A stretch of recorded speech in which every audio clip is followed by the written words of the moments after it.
Tamil was the first non-European language that went into print.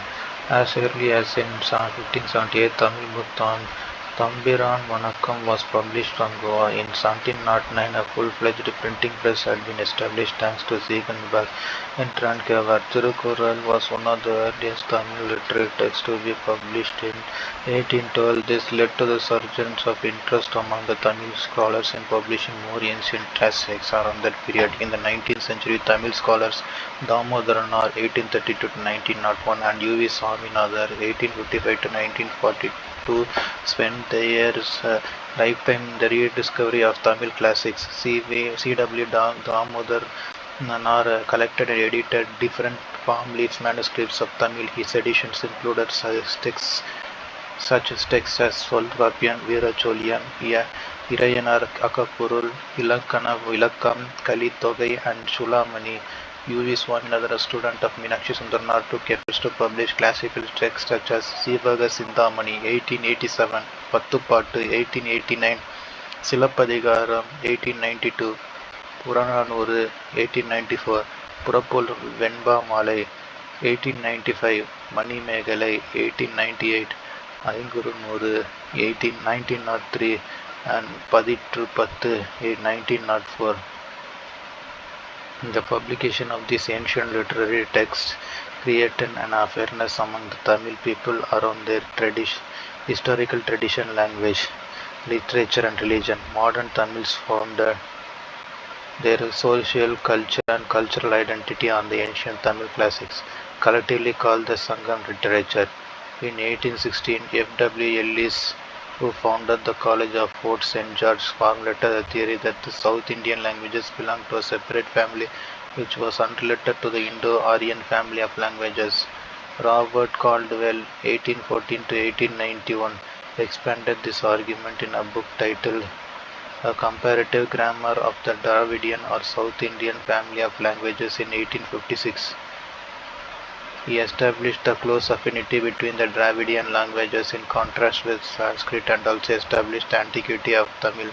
Tamil intellectuals of the period identified the fundamental differences between Tamil, Dravidian, egalitarian, and Sanskrit Aryan Brahmanism. They argued that Tamil was a language of Dravidian people who are non-Brahmin, and their social life was casteless, gender-sensitized, and egalitarian.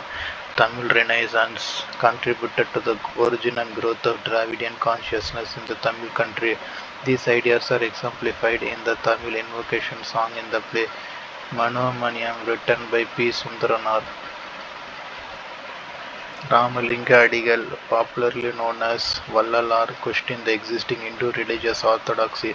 Abraham Pandidar, 1859 to 1919, gave prominence to Tamil music and published many books on the Tamil music history of Tamil music. C.W. Damodaran, U. V. Swaminathan, Thiru Kalyana Sundaram, 1883 to 1953, Paridamar Kalaignar, Marimalai Adigal, Subramania Bharati, Vayapuri, and Payat Bharati Dasan, 1891 to 1964, in their own ways and through their writings contributed to the revival of Tamil literature.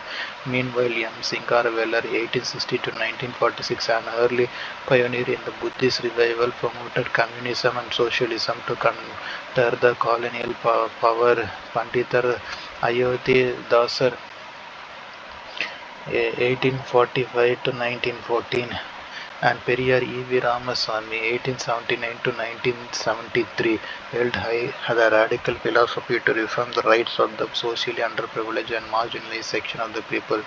V. G. Suryanarayana Sastri, born near Madurai, was the professor of Tamil at the Madras Christian College. He was one of the earliest scholars to identify the influence of Sanskrit on Tamil and adopted a pure Tamil name for himself. Paridimar Kalaignar, he was the first to argue that Tamil is a classical language and demanded that the University of Madras should not call Tamil a vernacular language. Influenced by Western literary models, he introduced the sonnet form in Tamil. He also wrote novels and plays and a number of essays on science. Tragically, he died at the young age of 33. Marimalai Adigal is considered the father of Tamil linguistic purism and the founder of Tani Tamil Iyakam, pure Tamil movement. He wrote commentaries On the Sangam test, Patinappalai and Mullaipattu. As a young man, he worked in a journal, Siddhanta Deepika. Later, he served as a Tamil teacher in the Madras Christian College for many years. He was inclined towards non-Brahmin movement. His teachers such as P. Sundaranath and Somasundara Nayagar were key influences in his life. Maraimalai Adigal promoted the use of pure Tamil words and removed the Sanskrit influence from the Tamil language. The movement made a great impact on Tamil culture, especially in language. His daughter Neelam Gargai, daughter of Marimalai Adigal, played an important role in its foundation. He changed his own name Vedachalam and wrote on the pure Tamil name of Maraimalai Adigal. His journal Jnana-Sagaram was renamed Arivukadal, and his institution Samarasa Sanmarga Sangam was rechristened as Podu Nila Kalagam. Neelambigai compiled a dictionary that provided pure Tamil equivalents to Sanskrit words that had crept into Tamil vocabulary.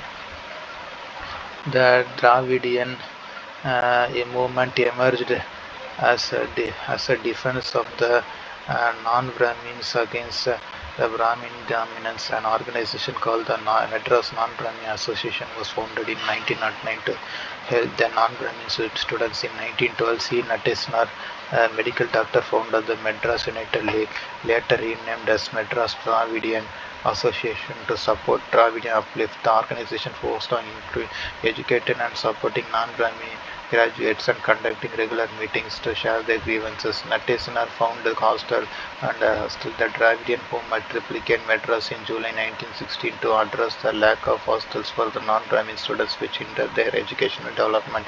In addition, the home had a literary society for the benefit of non-Brahmin students. On 20th November 1916, around 30 prominent non-Brahmin leaders, including C. Natesnar, Pitti Tyagaraya, T. M. Nair, and Alamela Mangai Tayamal, came together to form the South Indian Liberation Federation. In the meantime, at a meeting held in the Victoria Public Hall, the Non-Brahmin Manifesto was released in December 1916. The manifesto articulated the voice of the non-Brahmin communities. The association started publishing 3 newspapers: Dravidian in Tamil, The Justice in English, Andhra Prakashika in Telugu, to propagate the ideals of the party. The first election under the Montagu claims for reforms was held in 1920 after the introduction of diarchy from the form of government in the provinces. The Justice Party won the election and formed the first ever Indian cabinet in Madras. A. Subbarayulu became the chief minister of the Madras presidency, and the party formed the government during 1920 to 1923 and 1923 to 1926. In the context of Congress party boycotting the legislature, the Justice Party continued to remain in office till 1937 elections. In 1937 elections, the Indian National Congress contested the elections for the first time and trounced the Justice Party. The Justice Party is the fountainhead of the non-Brahmin movement in the country. The Justice Party government widened education and employment opportunities for the majority of the population, created space for the in the political sphere. The Justice has removed the legal hindrances restricting intercaste marriages and broke the barriers that prevented depressed class from the use of public wealth centers. The Justice Party government ordered that public schools accommodate the children of the depressed classes. Hostels were established for the students belonging to this social group in 1923. In the meantime, Madras legislature under the Justice Party government was the first to approve participation of women in the electoral politics in 1921. This resolution created space for women and thus facilitated Muthulakshmi Ammayar to become the first woman legislature in India in 1926. The Justice Party worked towards legislating provisions for communal representation reservations for various communities. 2 communal government orders 16th September 1921 and 15th August 1922 were passed to ensure equitable distribution appointments among various caste committees as a part of achieving social justice. The Justice Party rule established the Staff Selection Board in 1924 for the selection of the government officials and encouraged all communities to share the administrative powers. In 1929, the British government of British India adopted the pattern and established a public service commission. The Justice Party further concentration on the influence in religious institutions. The Justice Party introduced the Hindu Religious Endowment Act in 1926 and enabled the individual, irrespective of the caste affiliation, to become a member of the temple committee and govern the resources of the religious institutions. The self-respect movement advocated a casteless society devoid of rituals and differences based on birth.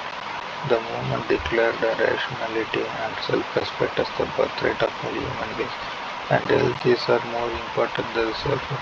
The government declared illiteracy as a source of subordination and promoted compulsory element education for all.